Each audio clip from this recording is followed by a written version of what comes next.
Welcome to Tea Time, the South Yorkshire Killteam podcast. Grab a brew, lock in your tack ups, and let's talk Killteam. Hello, everyone! It's the second time. It's fine. It's fine. This is not the second time. I know what you're about. Tea Time podcast. We're joined here with Jason from Notts Killteam. We have just spent 15 minutes talking, only to realise that we are not recording. Fantastic. Well, we were recording. We just weren't recording audio. which is kind of the essential part of a podcast. So I think the best way to react this, we are obviously Jason going through. We're here with Jason from the Notts Killteam. We've talked about the similarities just recently about the way South Yorkshire Killteam and the way Notts Killteam formed, where starting a small group, starting as a small one or two people, and inviting people to come and play, and then letting it grow naturally. So that's kind of where we were talking and explaining, obviously, Jason's stuff. But Jason, just to go through it one more time, can you just repeat what you were saying about how you got into the hobby and how you got into it, mate? Yeah. So long story short, I bought some Grey Knights for 40k, gave it a go, and it wasn't for me for different reasons. But I had invested a couple £100, so don't want to be just out of pocket in a game that now I didn't want to play. So look to see what other things I could do with those same models. And at that time, second edition compendium teams were a thing. So I just thought, all right, I'll use these Grey Knights for Killteam. Yep. Look for some Killteam groups. Being in Nottingham, I thought I'll definitely find some, home of Games Workshop and all that. I was wrong. There were no Killteam groups. There were lots of dead Killteam groups, which I guess were from the first edition that I didn't play, and nothing active. So ended up with me and one other person just going down to Sanctuary, playing a couple of games, and then I decided I'm going to start my own group and try and harass other people to come and join us. Yeah, no, that's cool. That's cool. So just to quickly go through, obviously, I want to build up into some of these questions because as we've been talking, I have got one or two more questions come in. So the next question was, how did you guys get into Sanctuary? Was Sanctuary just your local venue? Is that how that worked? Yeah. So Sanctuary is literally 15 minutes down the road from me. Yeah. And yeah, I just knew it existed because obviously I live localish. And I just popped in, like I joined one of their Facebook groups for the 40k, asked if I could come along. They said yes. Had a few games. Like I say, it wasn't for me, but one of the guys in that group also had this similar thing. So he also tried 40k. I was like, yeah, it's kind of not for him either. So he and I were talking, and I was like, he apparently knew Killteam. Turns out he didn't, by the way. We all made up the rules. Yeah. So I was like, all right, good. We'll meet up, and you can show me Killteam. So he's like, yeah, I will do. He turned up. He and I played. It was just him and I, and I just started spreading the word. Started telling everyone I will be here every week, and play a game, and you can come along and play. And 2 became 3, became 4, became 10, and I think we regularly get about 20 to 30 for our weekly games now. We spread it over 2 days, so we do a Thursday session and a Friday session. Probably looking at about 6 or 7 games each night, roughly. So it fluctuates, of course. Some days you get 1 game, some days you get 10. It's just on average, I'd say we get like 15-ish as a minimum on a weekly basis, which isn't so bad. Yeah, well, we've been to Sanctuary a few times, and it's a really nice venue. I think the reason why or the way this question comes from is there is some people in our community who are looking to build their own stuff. So this is Birmingham, Mr. Aman, who you've played before, trying to build their own community. And one of the sticking points is, one is obviously people, and the second one is the venue, trying to get a good location. We were really lucky at South Yorkshire because we obviously have got Hobby Workshop, and at the time we had the Outpost, which was an okay venue as well, but they've moved to this new venue, which is absolutely fantastic. And Sanctuary's up there as well with it. So I think having a good venue and having a good rapport with the owners, which I know you're mates with the owners at Sanctuary, aren't you? Yeah, like I only know him through this, but it's not like I was like his mate outside. Yeah. I think he realised that I bring a lot of people in, so that obviously helps his business, and then we have like a symbiotic relationship, right? He wants me to be able to do the things I want to do because that brings people in, which then results in more money in his cash register. Yeah, well, you said, didn't you, at the beginning of the Easter event, where you were saying, go and buy drinks and support people, because I think it's also a really big thing about supporting the local game stores. They're not making tons of money on models and paints anymore. It's about getting people through the door and playing games and spending money that way. So it was really big and nice to see. We have the similar type of philosophy where you've got to try and get people in to spend money, if not just on models, but on other bits as well. The other question I got was here: what's the story with you and Mr. Slater? Did you guys come together when you were setting all this up, or were you just mates from beforehand, or?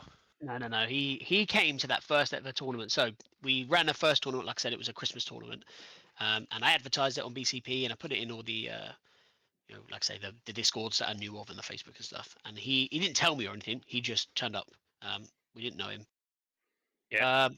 We basically, we just got talking at the event, and he came along. Everyone was scared because I think at that point he was like number 2 ranked in the whole world on BCP, and we'd just learned what BCP was, and we'd just like figuring out, oh my god, this guy who's number 2 in the world is coming to bully us, and he did. And we just stayed in touch from there. Really, I think he lives not that far away, about half an hour into Newark, so he isn't a million miles away. And he now had this group of regular games where he could just turn up and get a casual game, and it worked for him. It's what he wanted. He wanted to get more practice to get more games in, and we were just there on his doorstep. So as we then started to grow and do more tournaments, he was just ever present. We just became friends from there. Yeah, no, it's good. It's exactly the same again with us, where we have people slowly building. And again, we spoke about it just a moment ago, but the competitive side is how it grows. A year ago, we were literally just turning up and playing games. Fast forward a year, we've even got our own silly little side community called South Yorkshire Killteam Sharks. So we literally have started to build and not separate, but to start to put people into different sections to try and get what they want from the games. So some people, as you know, will want to just to roll some dice and have a bit of fun, and then other people wanting a bit more competitiveness. And we've spoke about as well the importance of playing different people, because you learn how to play against people rather than the teams. So, and I think it's funny because you say this, Jason, and I had a realization moment. It was actually against you when we played in the Lincoln Teams event, which we won, by the way. Is that the game that I smashed you on? And well, is that it happened, that one. Yeah, is that a game where you got brutalized? Oh yeah, I No, remember it. Yeah, I remember. no, I remember. It's hard to remember all of my victories, but I remember that one. Yeah, well, it was actually the game where me and you would like, are we just gonna fucking run at each other here? And you were like, yeah, let's just run at each other. And we, and we were just like, just roll dice. It was crazy. It was crazy. Like when toddlers have cars and they just crash them together. Like, that's basically how we approach that game. That's how we approach every game. I know, like, quite a few people have played you and said it's the same way, and it's just. Do you have to? Because Deck always says this to me, that I'm pretty much a bit of an idiot when I play, and I'm quite lighthearted and silly, a bit of a clown. But then there's a moment, and Deck says he can see this, and I don't see it, but I can lock in. I can like turn it on, and then all of a sudden my persona and the way I talk and the way I act changes completely. Deck can confirm. Did you do the same? Depends. It depends. Yeah. That's it. Just leave it there. No. It just depends. I think you get a feel for someone, right? You sit down. So you talked a little bit about how do you grow it, like how did we grow stuff. I think the biggest thing for me was I built a group and tournaments that the people that I play with would want to come to. So I kind of didn't care that people from London, as I'm using them as an example, it's not just people from London, I'm just saying it as a overarching thing, that they might have wanted a more serious competitive scene. I didn't care about that. I was just like, but my guys who I am doing this for, because that's ultimately why I did everything. I would have been happy if only 16 people came and they were all from Notts Killteam. That's fine. That's why I did it. So we had somewhere to play a tournament and a bit of structured play. So I just did what they wanted. So I wasn't bothered about super competitive. Like I say, wasn't bothered about using a map pack. We didn't even have official terrain. I used a lot of MDF terrain to get going because it was cheaper and I could afford to spend a little bit of my own money to get it off the ground in that way. So we didn't even have official terrain rules. We just made it up. That's heavy. That's light. You do it at the table, don't you? You set it up sort of impromptu, and you do the best you can, right? And everyone had a good time, and that's all I focus on. And even now, 72 people came to Easter. While I tried to make it still competitive and still to be true to the rules and to the game set, I actually care more that no disrespect to anyone else, but the guys from Notts Killteam get the event they wanted, because that's still why I do it. I don't get paid for it. I don't get anything else out of it. I just want the guys I work with and play with to be able to go to an event that they want to go to. Yeah, I totally agree with obviously trying to. We're the same belief, aren't we, Dick? And it's nice as well because that's one thing that always strikes me with yourself, where you say you're always, you go for the fun times.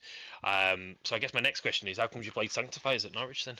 Because I'm real bad and I need a crutch to carry me to victories that I don't Is that what it deserve. was? Is that what it was? Yeah, It is 100%. quite funny though. Do you play? Because I know you played. I've played you against Felgo. Is Felgo your team as such, or No. So you get so off topic here. You've asked me so many questions. I realise I haven't answered any of them. I'm a proper politician, just No, talking it's around fine. shit.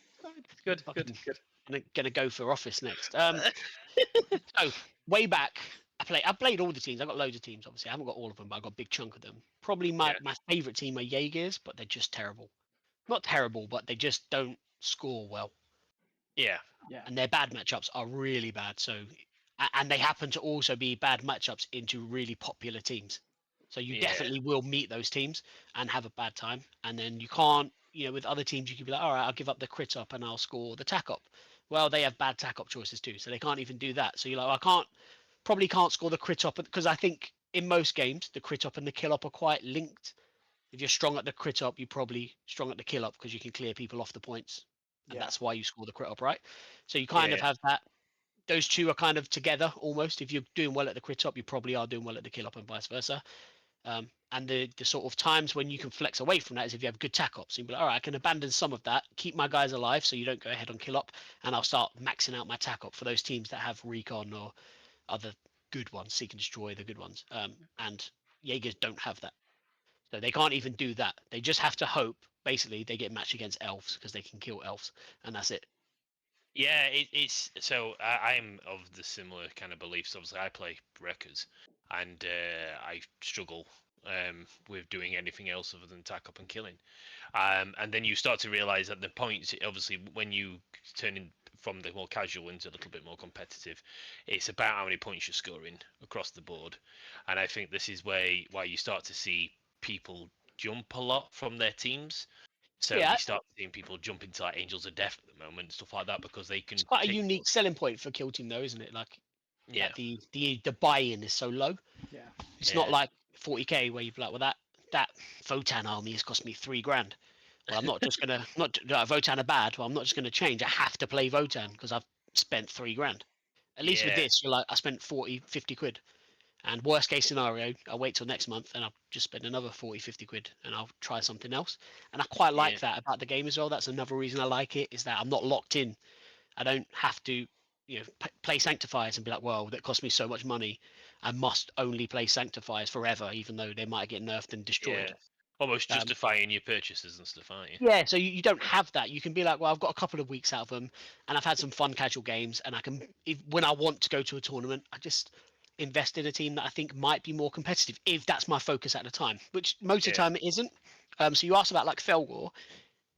There's going to be a lot of background, obviously, but I had quite a good season in season 2-ish. Mostly, I had quite a good performance at the end of season 1, yep, and then season 2, I kind of stopped caring as much. I had other stuff going on, as you do, yep, and I just wanted to mess about. So I was like taking Kasakin, who have been notoriously rubbish all the way through, and just playing them because I just didn't care. And then doing lots of stupid things, like you play at a table and you're like, I can score a point, or I can just go over here, and it'd be real funny if I blast 10 guys and just try and do it, even though statistically not going to happen, right? yep, Um, and then our mate Chris died, but yeah, yeah, he'd won a world championship ticket. And yep. in that season, I didn't take it seriously because he was like, you should come," and I just wasn't in the frame of mind to try and win any tournaments. I didn't care. But now I regret it because he's gone and I didn't get a chance to go. So Yeah, it that's was. sort of led me to come back to be like, maybe I should pick some stronger teams and see if I could get some wins. Because like Yeah, Mike has got a ticket. Simon from Lincoln obviously won at Easter.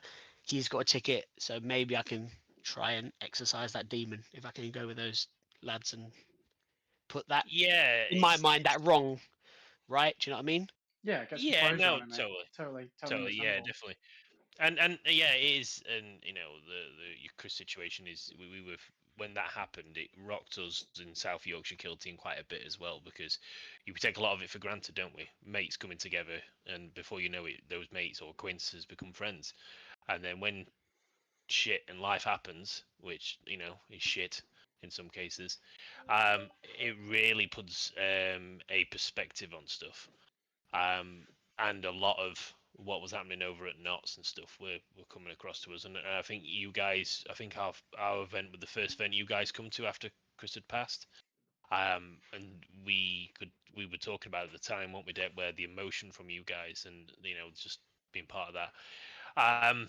But things unfortunately do need to move forward with a lot of the community aspect, because obviously you've got other people as well that are still looking for that space and that game time. And Simon, as you say, won the golden ticket. One of our goals for our community is to try and start getting people to go to Worlds and so forth. Saying that, I know, to brighten the mood a bit, I'd love to do more stuff linking in between some of the communities. I know we've got a little secret project coming up, haven't we, in the future, where we're trying to link all the communities together, and not just obviously playing Killteam. Killteam's just part of it, having a bunch of mates outside of your circle and having wider friends. Yeah, I think that's what this has given me. So look, I'm 40, 41 next month. Make sure you get You're me not 41, are you? Mate, 41 next month, boys. 41. I want some cake. I want some presents. And if I come to one of your tournaments around my birthday and I don't win, and you haven't told all your people to let me win, it's because you hate me. That's the only explanation. That's it, No, mate. I'm 41. I play a game of toy soldiers, but somehow it's given me a group of friends that is massive, spans most of the country, and gives me opportunities to travel to places that I definitely wouldn't have traveled for any other reason, and hang out with these people. They're all pretty cool, and get to just like relax with cool people with a thing in common that's kind of niche, and we all have it in common, and it gives us an opportunity to build relationships and friendships we wouldn't have had. That's what's important. I think the game is really secondary. We could play any game. We could play cards, play Snap. It don't matter. If we all just wanted to do it and go and play a Snap tournament in Norwich, I'd still do it. That's do you know what I mean? That's what I joined it for. And I think most of the people I sort of mingle with are the same. Obviously, when we go to a tournament, you want to win, you want to do well. Not saying like I'm some kind of nihilistic person who just goes out to make everyone else have a good time. Of course, I also want to win the games and do well, but it is kind of secondary. And I really don't. There are times when you think, that season I told you I didn't perform as well. There are lots of tournaments you're like, man, I shouldn't be on a 1-3 or 0-4 win-loss record. That's really bad for me. But then once you like get it, you don't care. And if I went to Norwich and I went undefeated. It's the same. I don't care. It feels exactly the same as going 1-3 or 2-2 or 0-4 because I just had a good time. So the outcome was exactly the same. Totally on board. It is. We always laugh because we always go into these things. Oh, we're not bothered, just about the laugh. And then as soon as someone wins that first game, they're all like, "Give me the dice," and like they turn it on. I think sometimes it's hard, and I think losing gracefully and having the mindset to play kill team in tournaments, because I know there'll be people listening to the podcast who have you're thinking of getting to tournaments or you play casually. And we were speaking about it ironically in your Notts Killteam chat, which is new people want to join and they're put off by this invisible wall of entry where I'm not going to be good enough, blah blah blah. People think there's some sort of threshold you have to meet before you can go and play in a tournament. They're like, I must be X amount of skilled before I turn up, which is rubbish. Because a tournament, you're not paying your ticket to win. You're paying your ticket to take part. And taking part is just playing the games and meeting the people, and everyone can do that, right? And some people, even in our group, there are loads of people even now, even though being established for over 3 years and they've been around for most of that 3 years, and they're still like, I might not come to this one because I'm not that good and I haven't played for a while, can't remember, and someone have to talk me through all the rules, and I still get them to come down because nobody ever minds. I've never sat those people down. I try and do the thing of like, I'll introduce them in the first game and be like, look, this is such and such. They're a bit rusty. They might need some help. So I break that barrier down for them, so they can already start their game on that even level of I'll help you through it, mate. And they always have a good time. And that's why you probably saw in the chat that we had, like, I try and encourage that guy to get involved because he's built this barrier of I must be this good and this experienced before I go, but it's rubbish. You just go in to play 4 games or 5 games in a day, whatever it ends up being, with 4 new people and 4 new teams, and that's what you pay for, that experience. Yeah, no, Yeah. I totally with you. Totally agree. Absolutely. And I think on that great segue, we can now move on to the more like kind of formatted stuff because we've had the good old yap that we like to have at the start. And we can just talk about like the actual kind of news, I guess, per se, stuff that's been going on in the community. And the main reason that we brought you on, Jason, to talk about your fabulous Easter tournament that we took part in. And just Easter to Extravaganza. yeah, Easter Extravaganza. just to have a little chat about what's been going on. So chat about the Easter tournament, chat about the Norwich tournament that we've both just been at, and then talk about some of the upcoming stuff that's happening and stuff like that. So I thought the Easter one was a cracking event. yeah, and that's the kind of quality humour you can expect here. It's because we're both dads. That's why I immediately got it. Yeah, only reason I knew. I'm partial to a good dad joke myself. Don't get me wrong. Yeah, it was excellent. Excellent. Oh, shut up, Johnny. Shut up, Johnny.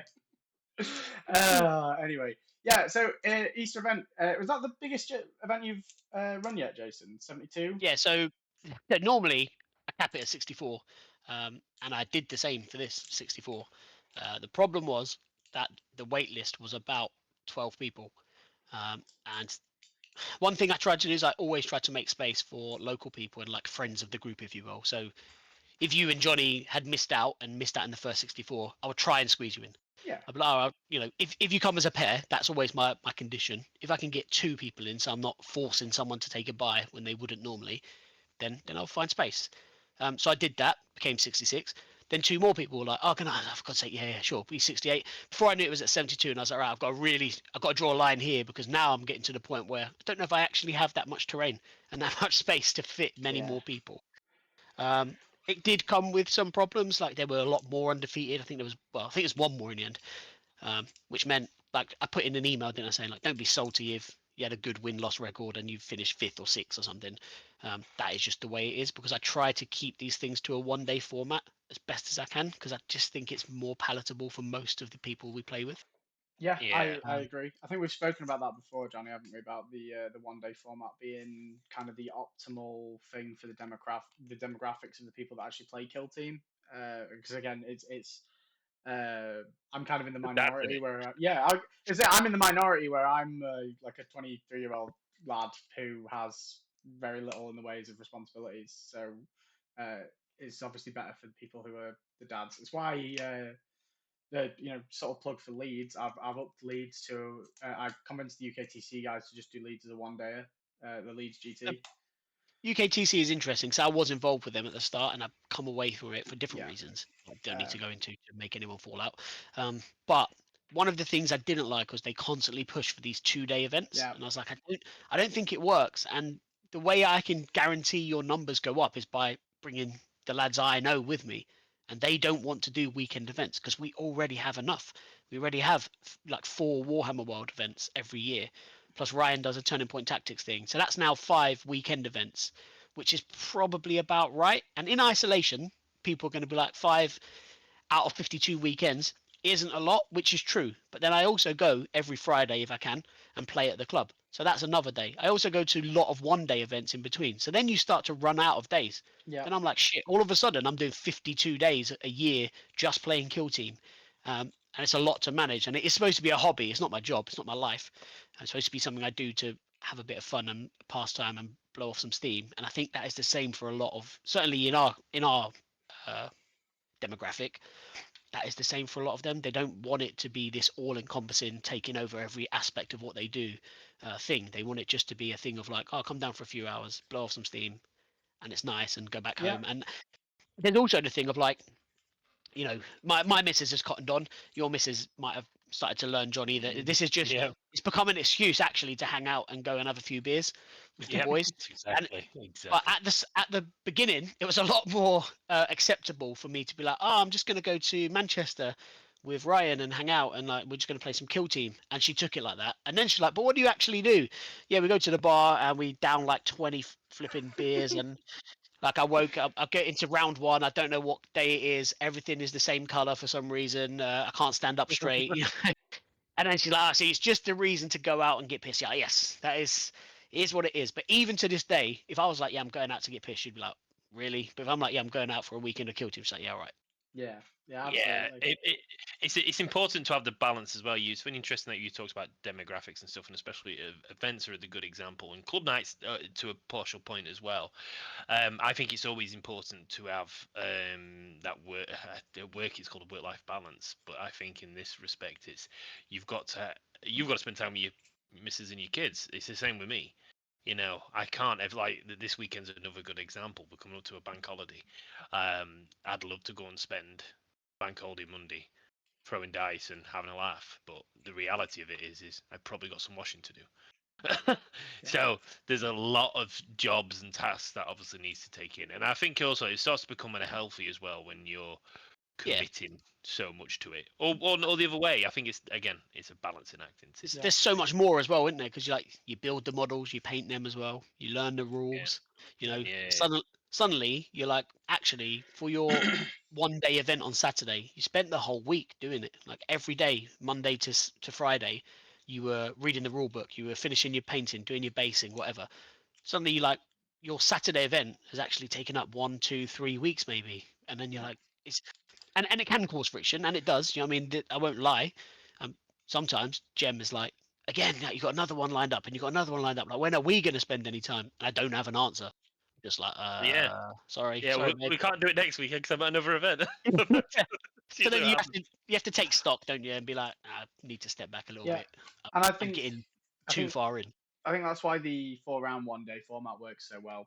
And again, I think it's why the Easter event this time around was so good. I really liked the format. I really thought it was a great event. I had a great time. I think I performed quite well. I think I came like 6th, so I was quite happy about that. All right. Just All so someone needs to remind people that I can actually play right. the game from time to time. Considering I very rarely get to play in But our that events. relates back to what we were just saying about because there's another thing, Jason, that you'll get this as well. You have different hats. So me and Deck find that we spend a lot of our hobby time, fun time, social time, whatever we want to call it, arranging things and looking after other people. So you're arranging events, you're designing logos, you're doing the hobby parts of it, you're helping someone learn the rules. So before you know it, you're now trying to toss up between your family life, generally relaxing, playing kill team or running kill team. Yeah. And Deck struggles sometimes, don't you? Because it's like, I really want to play. We've been in, I think, what was it, the teams tournament where we played a good chunk of games, and then we both left. And by the time we'd made it back home, Deck's itching to play, and he's like, "Oh, do you want to play? Do you want to game of TTS?" Mate, I've just played 3 games on the bounce. Well, we still did though, didn't we, Deck? We still played. Oh yeah, mate. We still played the TTS, cheeky TTS after the after the teams event. Teams event, yeah. I think like format wise as well, there's something there's always criticism, right? People are like, oh, you should have done this, and you should have done this, and they're all valid probably, if we be honest. They're probably not just pulling opinions out of their backside. But I think we just accept that there's no perfect format. We won't ever be able to get to a point where we have everybody turning up who will play however many rounds are needed to get one undefeated player. Yeah. So that's not going to always be a thing. That is going to be a thing that only exists on those special bigger events like Warhammer World or Turning Point Tactics.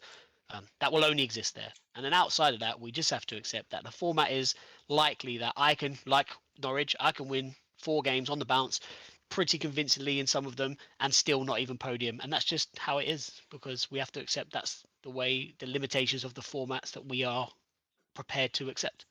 Yeah. How did you get on a Norwich thing? Because obviously both you two went to Norwich, which was hosted by Linford over at Norwich. Callum, as he's been called already. Yeah.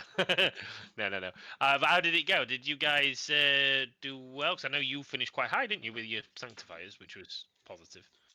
Yeah, it was 4th, I think. So they did some stuff differently. So they didn't do their pairings based on win-loss record, which was different.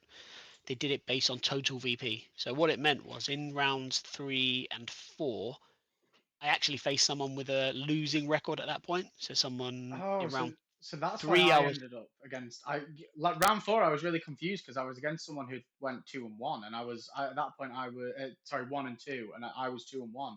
So that's why that happened then. Interesting. Yeah. So they did a different pairing metric, but the same placement metric that GW recommend. So round 3 I played someone who was 1-1 at that point, and then round 4 I played someone who was 2-1. So I had 2 easier games, I suppose, if you judge it like that by the win-loss records. So obviously I didn't then have a good opponent win percentage. So if you were someone who really cared about podiums, then I guess that's bad. But as devil's advocate, I think it's quite nice because I got to meet people that I maybe wouldn't have met. Like I know Nick Collins, I know John Reese, I know Ryan Slater. They were also in those brackets going into the last game, or Yeah. Simon from Lincoln. So the likelihood was that's who I would have played. Instead, I played 2 people. One was Gary Jackson, who I have played before, but not only once, and we only have chatted in between. So it's quite nice to have 2 hours to actually talk and play a game and have a bit of back and forth. Yeah. And then the last game I played against a guy called Johan from London, who I would never have played because he wasn't going to be in my bracket. We had a nice game again, a nice like loads of fun, stupid interactions. So I'm kind of mixed on. I'm like, if you want a super competitive tournament where you can say the person who wins definitely deserved to win, then it's obviously not the way to go because you're like, well, potentially at that point in round 3, I could have been the leader, if you say, and then I got forced into a match against someone with a losing record, which means automatically my opponent win percent goes down before we even played the game because he already had a loss, and then I was going to give him 2 losses, right? So the best opponent win percent he could give me at that point would be 50% if he won his 4th game. And the same in the last round. That guy was 2-1, and he was going to, if I won, become 2-2. So both of them could only give me 50% win rate contribution. So that I knew that would knock me down. So if you want like a competitive event where you say the best person wins, that's not the way. But actually, if you want to promote where you have this variation of people that win and move around and play different people, I quite liked it for that. That guy Callum who won, perhaps he wouldn't have won if we used our normal sort of pairings and placement metrics that we always use. He might have been pushed out into John Reese or someone in a real tough match and lost out. And I quite like the fact that we can get a better representation of people at the top by doing different things and having different approaches, and it's not always the same people all the time.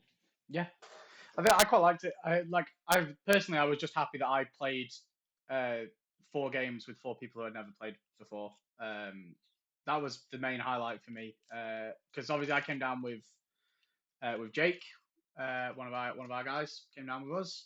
But and all day me and Jake were like looking at the record and going, we should probably be getting paired into each other. Why are we not getting paired into each other? So it's nice. It was nice that we didn't because we were dreading it all day. We just didn't want to play each other because we came to play different people and see the different places and appreciate the nice city. Norwich is a nice place. Never been to Norwich before. Nice place, and the venue is nice. And Yeah, I was going to say about we talked about earlier on about venues and stuff. I know Athena, is it Athena Games? Is that what it's called? Games, yeah. That's quite a good location from what I heard. Anything to add on to that? It's a really good venue. I think where it is probably the issue because parking is dire. I think it's 20 quid to park there all day. Yeah, you have to use like a city centre car park, don't you? So I was lucky that my Airbnb let me have like an on-street permit. I had to pay a £5 for my on-street permit for the day, and then I walked about 20 minutes into the venue. But if I was paying 20 quid, I would not have been a happy chappy on top of all of my other expenses. But the actual venue itself is lovely. I think where it is in Norwich is nice. There's lots of nice cafes and coffee shops around, lots of nice amenities, and it's a pretty nice place. Yeah, the venue was really good. I think Tabletop Impulse Phil did a review where he touched on it before, but you stand outside, which we did before it opened, and it looks really small. It's like a little, really small shop front. And I genuinely said to Ryan, like, there's no way 50 of us are going to fit in there if it's this big. And I said a joke. I was like, unless it's like a TARDIS when you go inside and it opens up, and it genuinely does do that. You go through the first doors, you're like, oh shit, it's actually massive. It's like 3 floors, and I didn't even go downstairs to the shop. I just went into the gaming hall because Yeah, that's what we did all day. the shop was very nice as well. The stock level's really good. The staff were really friendly. Like, as far as it goes, it's one of the better hobby shops I think I've been to. Yeah, and the gaming hall I think was really good as well. Really clean, really open. Yeah, The like the snack bar area was pretty well stocked and had a lot of like variants on what you could get and stuff. And yeah, there was just space. There were lots of tables. so many Um, tables. So many and we should tables. also talk about the terrain, I guess. So they didn't Yes. just use standard terrain. They didn't just use Volcus, Gallowdark, Beta Decima. They have their own sort of like custom built boards. And at first, so the sweat lord in me looked at the map pack and was like, there was one that was a beach, right? Which is really really cool to look at. It was an amazing looking board, but there was a massive channel down the like outside middle of both sides, and I was like, your broken sanctified missionary just walks 18 inches down there with his leader procession and melts everything in the opponent's drop zone. It's like it's going to be real bad if that's a map and they set up in a way that you just walk down and be like everyone's on fire. Yeah. So I was like, at first I was a bit skeptical, but actually, it didn't really play like that. I didn't feel like I wanted to do that. We were just having a nice time. I didn't feel like I was like, oh, I must do this, otherwise I will lose. So I could avoid doing stuff like that, and it's quite cool having maps that were completely different to anything I played before. Yeah, I really, really liked the variance in terrain. It was a little bit of a shift in the brain. It made me rethink because obviously we played the same 6 Volcus maps and like 11 Into the Dark maps, including the squad game stuff, like 1,000 times at this point. And it was nice. It was nice having a little bit of a brain shift, a little bit of a different puzzle. I only played on one of them. I played on one of the Tyrannid ones with all of the big Tyrannid spire things that they had. Uh, and it did seem that like a lot of the boards that they did set up did have that side issue. For example, my game, the guy I was playing against put a Phobos Reaver Sergeant on that flank, and because it was just a clear flank, no cover, I was able to just pop a Dire Avenger down and spray the Sergeant to death with shurikens, which Yeah, sucked. But I gave Linford some feedback about the maps. Constructive feedback, obviously. I try and be constructive with everything. And he changed that map up that I was on a little bit, and I think it was a lot better for it. I think it was the map that you actually played last, Jason, against the Harlequins player. yeah, that was my third round game. Yeah, on the Third last round game I game. played Aquarius, which I thought was also pretty cool the way they set it out. I think they used John's Cyrex map packs for that, Yeah. didn't they? Which Yeah. which actually wasn't that bad. It was all right to Yeah, play. I didn't get a chance to play That's on one of those, unfortunately. the variance was quite nice for Yeah. 50 boards. Everything was quite different. I played Into the Dark twice Yeah, in my I did life. too. I can't remember. I played something twice anyway, but it still didn't feel like some people at Easter. As you know, I do a Beta Decima award. Whoever plays the most Beta Decima. Some people had 3 games of Beta Decima, and unfortunately, there wasn't any scope to help that because I don't have enough boards to also have spares just laying around. So if you get 3, I swap it out. Yeah. So they just sadly have to suck it up unless the person next to them is like, yeah, I don't mind, and we swap the 2 tables over. Tends to be that you just suck it up, which is why I do that prize to be like, well, it is shit, but also maybe you win a prize. But it was nice with theirs. It felt like even though there was a similar mix of open and Into the Dark and Volcus, that everything was still kind of quite different. It Yeah. didn't feel like if I had 4 open boards, I wouldn't have been like, oh, for God's sake, I've got 4 open boards. They all felt like they were quite unique. Yep, absolutely. I really felt that. I think it was a really great tournament. I think Limpy did a really good job, and I think he should be really proud of himself. Oh, definitely. Yeah, to shout out as well, that Linford and the Norwich guys and girls are, yeah, they're up there with some of the better communities in our little kill team space. Everyone who ever interacts with Norwich or Linford, especially, always has nice things to say. One of our locals, semi-locals, lived near Norwich, and swears down blind we should do more stuff, and what we will look to do more stuff, won't we, Deck? About, I know you go and put the feelers out and you do this little tournament, but I'd love to go and start doing more bits like that and interacting with these Yeah, communities. absolutely, mate. Absolutely. I I'm do keen. think everybody should do that. That Yeah. is what, when we set up our group and it was like 10 people, say, that was the main thing we did. I think that like helped us grow as well. Was we just went Yeah. to everybody else's stuff. So like I say, we went to Manchester and we built like a relationship with those guys, and now they bring people to us. We always go up to them, and that's how it started to grow. And then suddenly we were like, oh, we could definitely host 32 players because they bring 10 with them, and then it grows and grows and grows, right? And now that's what everybody should do. I think that Yeah, is what absolutely, the mate. big bonus of it is, that you don't just play the same people at the same time. You get an excuse to go to a city that you might not have gone to.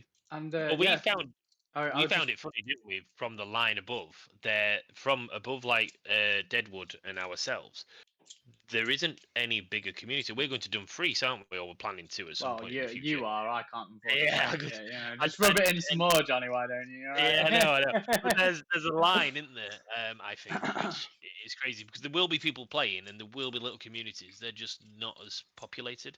So I'd love to do more stuff for north of us. So Leeds, for example, doesn't have a massive community scene, which would be a brilliant place to build stuff up.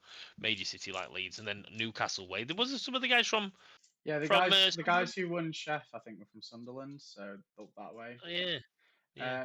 But yeah, Hopefully those guys can just set up something, right? That's how it all Yeah. starts. You just need 2 or 3 of them to yeah, exactly. pitch up, have a venue that is easy traveling distance for them 3, and just say, Yeah. we are here, and that's it, and just spread the message. We And are then here. with visitors We are as doing well, this wouldn't here. it? If anyone is out there listening and they do live north of where we all are, get in contact, because if you run an event, I'm sure the Notts guys will try and fill a carload. South Yorkshire will, Deadwood will. And if you want any help We'll, running the events, I'm more than yeah, happy to help out, and I'm sure Jason would be as well. I mean, Jason, you're going to help Hate it. us. You're going to help us Ugh. with the golden ticket next year, aren't you? I think you mentioned at some Yeah, point. yeah. It's not a hard process. Yeah, I just have no it. idea. I just have no idea where to even get started. So having these experienced hands to help out it's a big deal. Yeah, and okay. Start calling him experienced hands Jason from now on. experience. I mean, well, you That's know. how you catch a court case. Yeah. Yeah, cool. So just looking at time, I think we'll start looking to wrap up. So just quickly, let's go on about what's upcoming. I think just quickly, because we've Balanced got data slate. the balanced data slate. As of recording, it should be coming out tomorrow. So Nerf blades of Kane. Hashtag. don't know Blades of Kane, please. I've just picked them up. Please don't do this. Yeah, and then for us, we have the Interstitial Madness May 10th event, which is sold out, which is really exciting. I think it's just to flex a little bit, having a tournament the same week as Goonhammer and selling it out. They're only half sold out, so they're only 50% according to John. Really? So Fair enough. he said they're only What's 50%. What was their capacity? Is it 32? I think 32. 32. Wow. Yeah. So we're doing an event the same weekend that is the same capacity that's sold out, which is pretty exciting for us. Just in case Crit does listen to this, we're not doing this to compete. We're doing it as an alternative. It was meant to be a casual alternative. That's how we've marketed it. I guess that just shows that people want the casual alternative instead of the Sweatfest. But Crit's not going to watch this, Johnny. What are you playing at? He's not going to lower himself. If he does know, he's starting to go, them bastard Yorkshire people. It was the only date we could get in May, wasn't it? When we talked to Dan at the Outpost. So, but yeah, so we've got that coming up. It's sold out, which is really exciting. I think we may be going up to 34 because Johnny and I want to play in it, and it's our favourite robot Nix's first TO outing. So there's a good chance that Johnny and I will be playing it. We're looking to potentially have a stream table up, which is exciting. And then for us, we also have Big D's Big Bash on the 14th of June. Yep. Which has started. We've put all the announcements out for that now, and that started to sell. I think we're 6 tickets deep already, which is super exciting for a 32. Is that the one where we have to like sing happy birthday and stuff? No, absolutely not. None of that, please. Please no. It's funny though. We were talking about getting him a cake, and the cake of choice was Battenberg. so we're gonna have a load of Battenberg at Big D's Big Bash, which is gonna be good. Cheese. He said that on purpose because he knows people won't want it and they won't sing happy birthday. Do you not like Battenberg? Battenberg's a fantastic cake. Yeah, but not like birthday cake. That's like I'll just have a little bit of cake and a cup of tea. That's not like a big. Birthday cake's got to be a big chocolate thing, isn't it? It's got to be at least 16,000 calories when you're finished. Yeah, if it's not the cake from Matilda, we were going to Costco and buy it. Was it a foot-long Battenberg? Is that what we were going to buy from the wholesaler? No, thank you. No, thank you. Keep it light and easy greasy. It is just coincidence that it lies a day after my birthday. We're having none of it. If anything, we'll sing happy birthday to Johnny because it's your birthday not long after, innit, mate? Nope. So. But then we bounce straight from our event, and then we're at Turning Points at Sanctuary with you guys. Super. Yeah, so we got the June. Is it 21st and 22nd? I have to check my calendar. Yeah. June something. If you look on BCP for Turning Point Tactics, we will be helping Ryan. I say helping. We will be running Ryan's event for him. But that'll be a weekend one. However, there are single day options as well. So if you can only make one day, reach out to Ryan and he will accommodate it. Basically, if you can only make Saturday or Sunday, they kind of can operate as standalone days as well. In an ideal world, there will be all 96 people will do all both days. But if that doesn't work out, it shouldn't stop people getting involved. Yeah. And obviously he'll sort the ticket price accordingly. I think he's got 3 golden tickets to give away, which at the moment his plan is to give it to people who played in both days. So from what I understand, he's going to do a top 16 cut from day 1. Cool. They will then play their own tournament in day 2, and the person there will get a golden ticket. There will be a best overall, as there always is, and the person who has the best overall score will get a golden ticket. And the 3rd ticket will go to the best of the rest winner. So there's like Sunday tournament where the people that didn't make it into the top 16 play. The winner of that will also get a golden ticket. So it's quite a cool way to spread out the representation of people. Yeah, I like that a lot, actually. It's not 3 gold tickets, it's only 2 because I'm taking one of them with me. Oh, right. Well, so then there's only to be 1, Johnny, because then I've got to have 1. So we're going to have to. Do you want it, Jace? Do you want the other one? We're just good together. Get pissed off. I mean, I did finish above you both, so you know. We'll just play Sanctifiers. That goes up top. I'm going to say, yeah, my plan.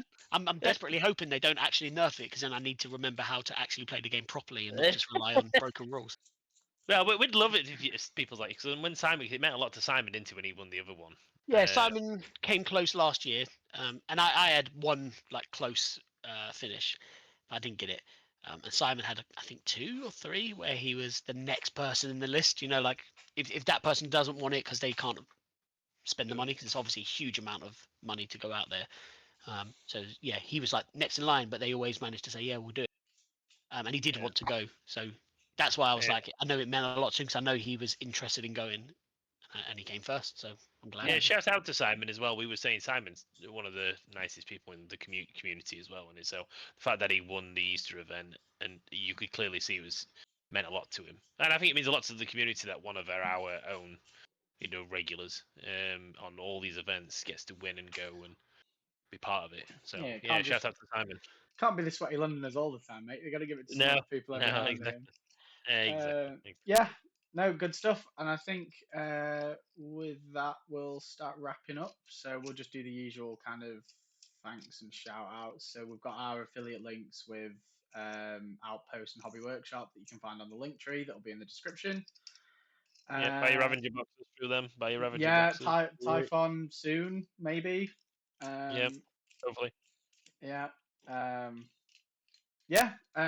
So usual stuff with that. Thanks to Jason for coming on. Cheers for having me, lads. Yeah. It's always a pleasure. Sign up to Turning Point Tactics, everyone. Turn up to Turning Points. Yep. You'll want a good show in there, because nice. We'll also we touched on it earlier on. We will include the link for Chris's Just Giving page as well. So anyone who is listening to this, there is an event in London which we'll post about. I was going to just say that. Yeah. Yeah. Do you want to take it away? I'll let you do it. Yeah. There's Nick Collins in London. So Nick Collins has been kind of at the forefront of trying to help Chris's family since he passed. He did a lot of cool stuff, giving away loads of his, because he works for or runs Crossfire Games, which does a lot of like kill team related peripherals and accessories and stuff. And he gave away loads of free stuff for people that made donations for Chris's family, which is really cool. Really selfless thing of him to do because he got nothing for it, and it cost him actual money. So I thought that was really cool.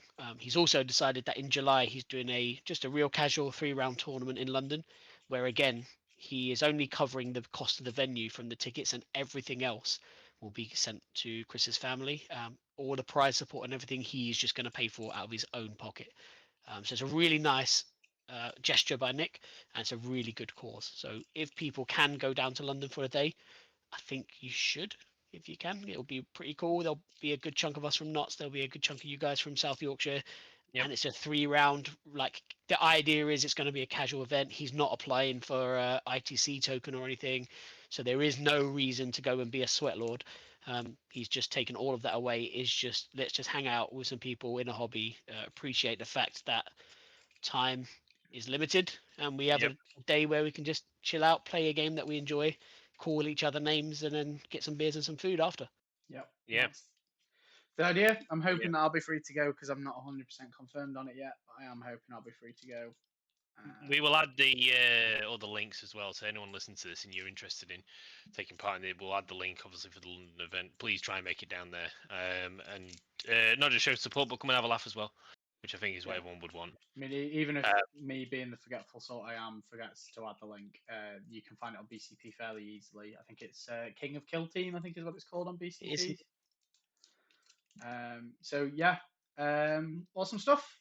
And I think with that we're pretty much done. So yeah, thanks for being on, Jason. Thanks for giving us your insight. Cheers for having me. Yeah. Thanks for listening. Yeah, thanks for listening. Tell a few drinkers. See you all soon. Goodbye. Bye.